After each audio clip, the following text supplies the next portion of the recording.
What a lot of people fail to realize is that Tate's online persona, especially his early YouTube videos, is like that of a WWE wrestler. Ah, cool. It's a character he's playing, a facade, if you will. What he was doing was scamming everyone. That's what he was doing. He was playing a character the whole time, and every single person who has bought his course is a fool. And that's something in this story that I haven't really seen widely spread yet, but it should be, because that's what his legal team's doing. So to all of you sycophants, to the Sneekos of the world, and wow, has Sneeko ever had? Does he know how bad things are for him on Twitter? Does he have a team running his socials? Because it's a really bad time to be Sneeko on Twitter. I'm just going to be honest with you. It's like, it's objectively embarrassing.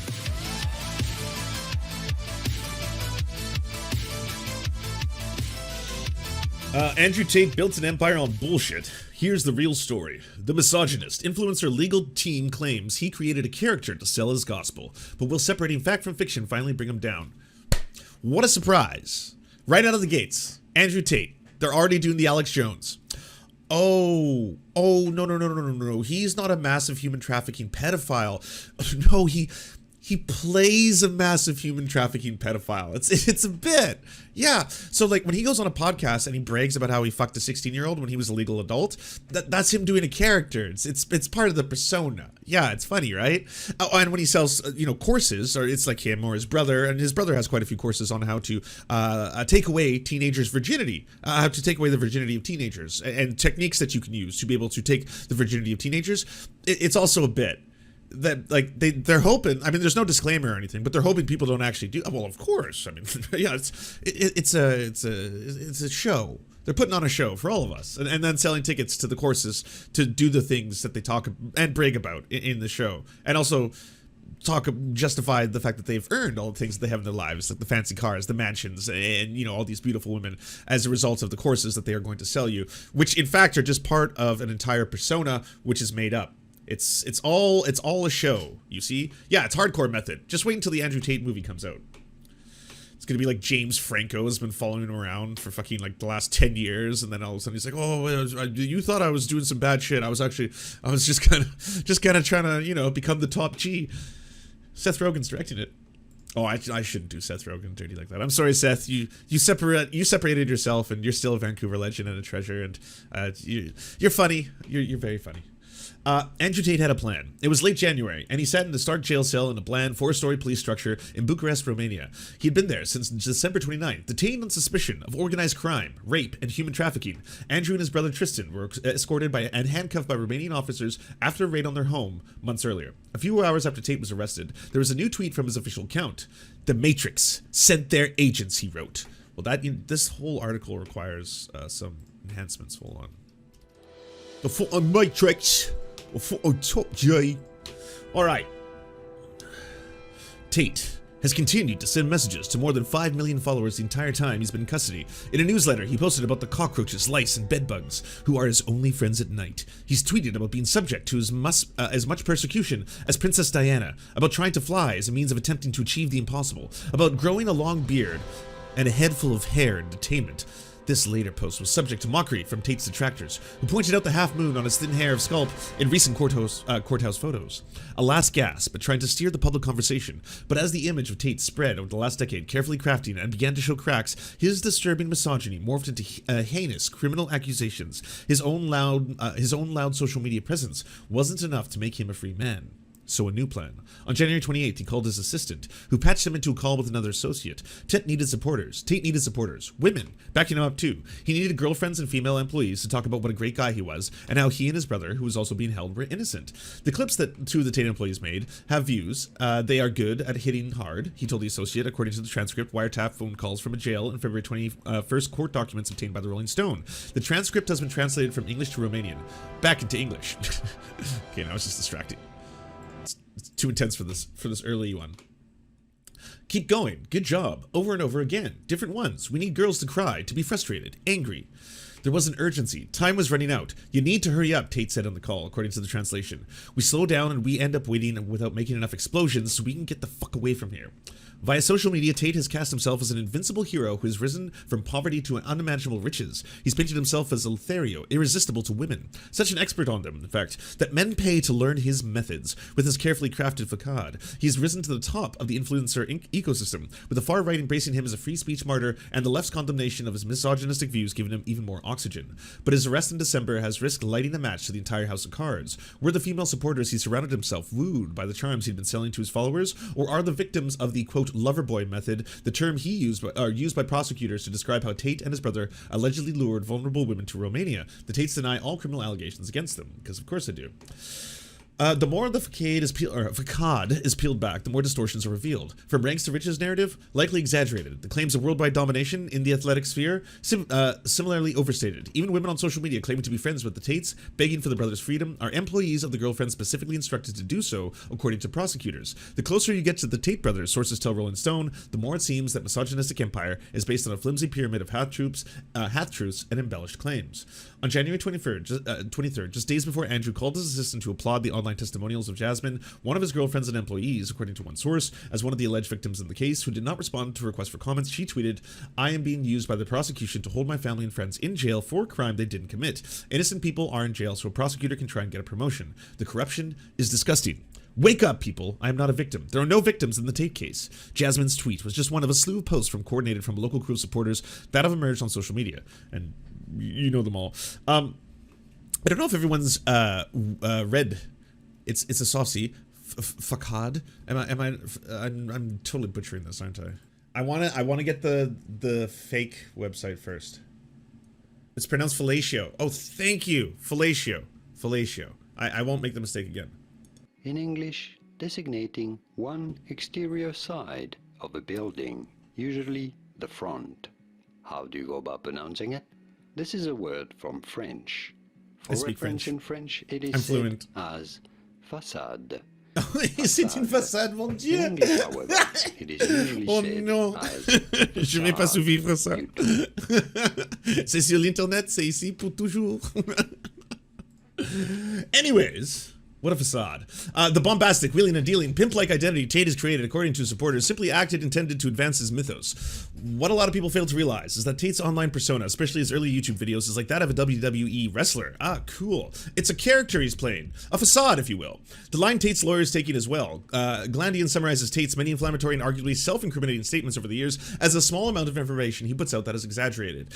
I guess that's a safe play, right? To be like, oh, yeah. So when he had that course and he was like, hey, if you have women that you have fooled into loving you and having a sexual relationship with you and are now your domestic servants, as well as you can exploit them for their own sex work, well, at that point, you should probably not pay them the actual amount of money that they're making. Garnish their wages, lie however you want to. You can say like, I gotta pay taxes. Just be like that. Be like, I gotta pay taxes, and then just don't give them the right amount of money that they themselves earn, and then make them, again, indentured to you in every possible way. So when he was doing all that and sold that course, because that's in his entire fucking Discord, that was all a bit. He wasn't actually teaching people how to human traffic and then how to garnish their wages and exploit their labor and be a digital pimp. What he was doing was scamming everyone. That's what he was doing. He was playing a character the whole time, and every single person who has bought his course is a fool. And that's something in this story that I haven't really seen widely spread yet, but it should be, because that's what his legal team's doing. So to all of you sycophants, to the Sneekos of the world, and by wow, has Sneeko ever had? Does he know how bad things are for him on Twitter? Does he have a team running his socials? Because it's a really bad time to be Sneeko on Twitter. I'm just going to be honest with you. It's like, it's objectively embarrassing. I'm not really involved in the whole red pill Sneeko world, and I am just seeing the strays that get caught. He was taking on Moist Critical and is just getting bodied over and over, and then will reply to like Moist Critical after he just gets absolutely destroyed with something like, "Why don't we fight, bro?"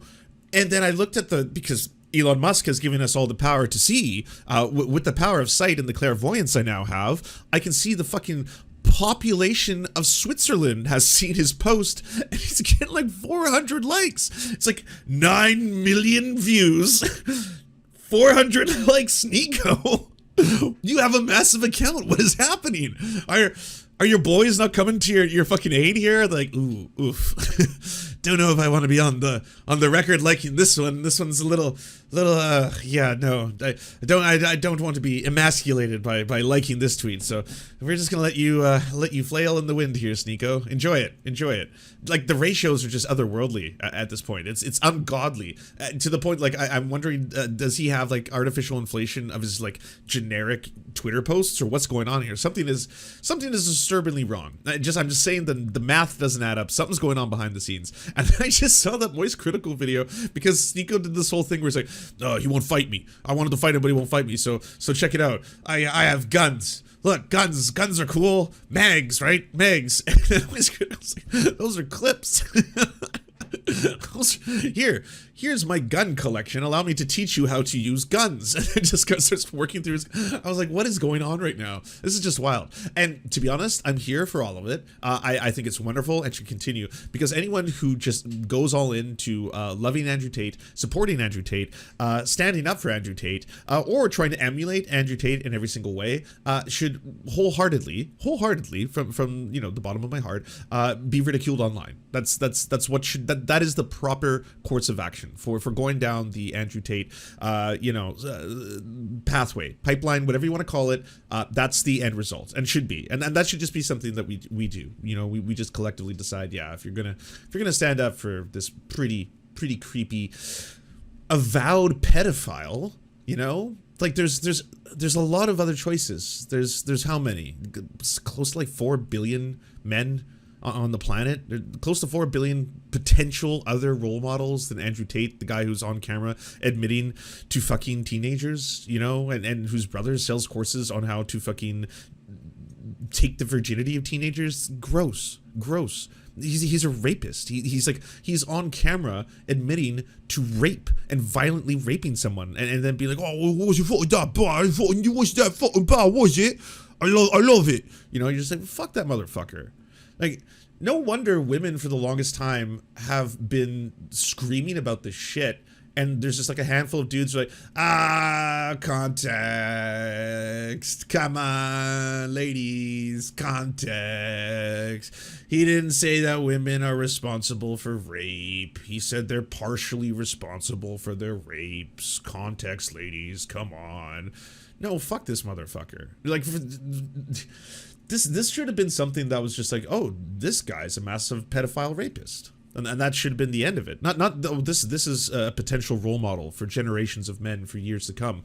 And honestly, I've been astounded at how brainwashed some people are when it comes to talking about Andrew Tate. I'll make a tweet about Andrew Tate, and it fills up with fucking Andrew Tate fans who are all just like, yeah, name one time that he's been a pedophile. Here's Andrew Tate talking, saying that he fucked a 16-year-old. Here's the video. And they're like, yeah, that's not him. Yeah, that's him. No, deep fake. Here's the same thing again from a different angle. Something you couldn't deep fake. Not with the technology of that era. There you go. Don't know, bro. Sus. Like, what the fuck is... Okay, so, but if this is true, do you accept this as being bad? Can we start there? Oh, just looked it up, bro. Legal age of consent to 16 in the UK. Ha, lol. He was an adult. It's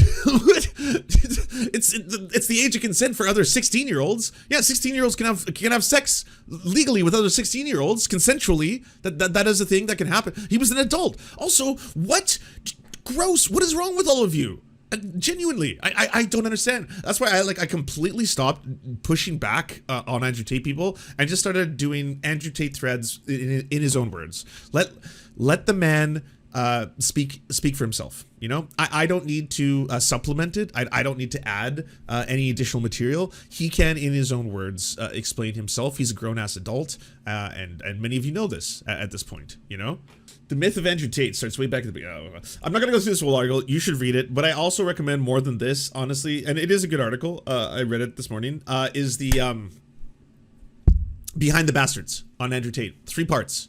Goes through the entire history of Andrew Tate, talks about his upbringing, his father being a chess master, every aspect of his life. It's fascinating. It teaches you so much about what crafted just the hateful, misogynist asshole that he is, and so many aspects of his life growing up, and also the mythos. He is a man who has developed his own mythology that is not reality. You think of the guy, like, I originally thought that Andrew Tate was a competent UFC fighter who eventually became like a self-help rapist guru kind of thing. Turns out he wasn't a great UFC fighter. And I'm not saying as in like, oh, Jacob, bro, no, he would fucking level me. Okay, I'm not a fucking professional fighter. I'm saying that as in like from professional fighter standards, he was not a great fighter. He was very average. He was an average fighter at best. But he's got this mythos of being just like the fucking everything that a man should be to other men who have been fucking molded to think like this is what a dude should be. A dude should be able to destroy physically any other dude he encounters. Otherwise, he's not a man. And it's, you're never gonna be happy, my gentleman. Can I be honest with you? Can we be real? There's only one mountain, and even the mountain probably could get wrecked by someone we don't know. We haven't discovered them yet. Who knows? They could be non-binary. They could be a woman. They could be someone who has some incredible skill we don't know of. But there's another stronger person somewhere out there, you know? And also, this also put into focus the internet's weird-ass obsession with cucks and men's obsession with cuckery. And I think it plays two parts very importantly into this whole thing, okay? There's absolutely nothing wrong if you are in a consensual relationship with someone else and the thing that you're into is cucking or cuckery. There's nothing wrong with that if consensually that's what the two of you are into.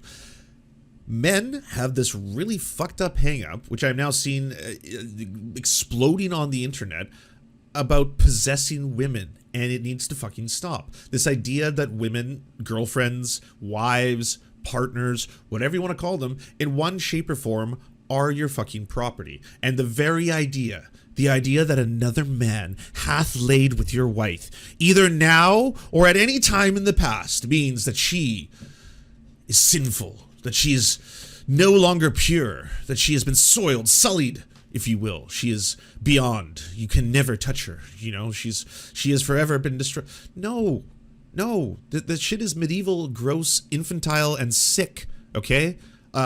Allow women to enjoy sexual pleasure. Allow women to enjoy having sexual partners.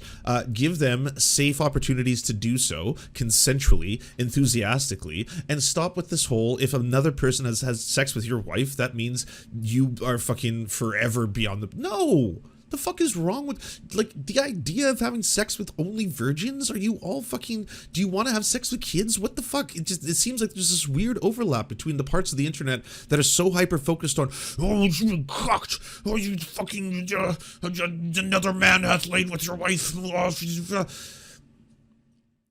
Sex is like any other activity. It's like jogging. It's like martial arts. It's like rock climbing. The more you do it, the better you get at it. And do you want someone who's never done any of those activities to jump out of a plane for the first time? It's like, well, I have zero experience doing this because I'm chaste. I'm a virgin. I'm a virgin for jumping out of planes. Cool. Well, this is godly. Flop. Weird, you know? It's genuinely weird. Now, you can be in a completely healthy monogamous relationship. I'm not trying to disparage anyone who's in a completely healthy monogamous relationship. Those can be beautiful. They're amazing. I'm not here to talk about that. If you want to be in a monogamous relationship, you're both consensually happy with that, that's fucking awesome. But if you as a dude, if part of your persona is constantly like, fuck, I want to have threesomes, bro, I really want to fuck like another chick, you know, with a girl, that'd be the fucking awesomest. Yeah, it probably would be fucking awesome, not gonna lie to you. But also, does she get to have a threesome? Does she also get to have sex with another man? No. Why? Why is it the hottest thing in the world if you have sex with her and another woman, and all of a sudden it's like, oh yeah, that's the greatest fantasy that could ever take place? But if it goes in the opposite direction, it's like, oh well, no, because then I'm cucked. As I stare, I will be cucked in real time. I cannot do that. No, never will it happen. Well, I mean, I think there's some things to work out here then. I think there's more More to this than simply one version of this sexual scenario would be the greatest thing that ever happened to you, and the other one is considered to be emasculating and somehow taking something away from you as a man. And maybe that plays a lot more into these hierarchies, the patriarchy, and this ownership weird shit that we kind of have as dudes, and we're supposed to have as dudes, over women. That shit is fucking so gross. It's so unhealthy, you know? And then, don't get me wrong, I've lived under patriarchy my entire life. I'm part of patriarchy. I'm reinforcing patriarchy sometimes, even when I don't know it, because it's all just programmed and you're always trying to be like, oh shit, yeah, I'm sorry about that. And so, yeah, I understand all of it, but it would be better. I'm just saying. Oh, and fuck Andrew Tate, if that wasn't clear through all of this. Do you enjoy the Serfs, but prefer not to have to use your eyeballs? Many are saying this. Well, we've got the solution for you. It's the Serf Times in podcast form, available on most major podcasting networks now.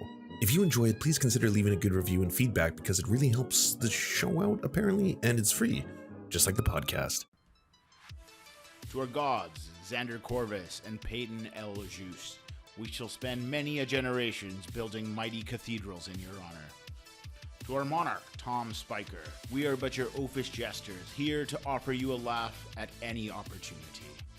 To our brave knights of the Round Table, Rachel K., Izzy Solidarity, Victoria Bell, Sebastian Demmel, Mark Harmon, Benji Arney, Scary Earth Human, Tony, DM Rivera, Resident Scarecrow, Sir Nickus, Cheryl Alvarez, Ruby Kelly, Brandon, Words Greenwood, Everything Important, Hegbert Celine, Matthew Scarborough, Stellar Vision, Ariane McCarthy, Doug Cady, Daniel Sutton, Jenna Tao, Dark Puppy, Quiet One 85, Anna Loves Riley, Omni, Riley and Anna, Poodlehawk, Multimondi, Trevbot EXE, Brian Ephraim, Anthropophojak, Catherine, Ramon Acosta, Incosin, Ralph Parler, Violent Orchard, Political Puppy, La Media Panza, Todd Buckingham,